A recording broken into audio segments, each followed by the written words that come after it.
Isa na namang napakalaking tagumpay ang naitala ni Alden Richards, ang tinaguriang Philippine Box Office King, matapos niyang makilala at makasama ang isa sa pinakamalalaking pangalan sa Hollywood, si Tom Cruise. Kamakailan lamang, lumipad si Alden patungong South Korea upang dumalo sa red carpet premiere ng pinakahihintay na pelikula, ang Mission Impossible: The Final Reckoning. Hindi lang basta pagdalo ang naganap, doon mismo nagtagpo ang dalawang Ethan ng magkaibang mundo, si Ethan Hunt ng pelikula, na ginagampanan ni Tom Cruise, at si Alden, na minsan na ring gumanap bilang Ethan sa isang lokal na teleserye. Nang dumating si Alden sa premiere, ramdam na ramdam niya ang excitement at kaba. Nakasuot siya ng eleganting itim na tuxedo, habang ang paligid ay nagliliwanag sa mga kamera at sigawan ng mga tagahanga. Ngunit higit sa lahat, ang pinakaabangan niya ay ang pagkakataong makita at makilala si Tom Cruise ng personal. Habang naglalakad si Tom sa red carpet, nakangiti at kumakaway sa mga tao, nagkaroon si Alden ng sandaling nagtagpo ang kanilang mga mata. Sa isang iglap, lumapit si Tom at iniabot ang kanyang kamay. "It's great to meet you," ani Tom, habang mahigpit na nakikipagkamay. Halos hindi makapaniwala si Alden.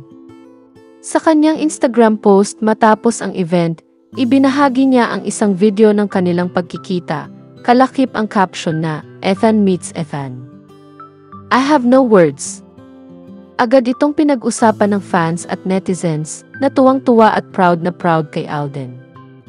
Marami ang nagkomento na tila isang panaginip lang ito, at nagbigay ng pagbati sa aktor. "Nakaka-proud ka, Alden. You deserve this moment," sabi ng isang fan.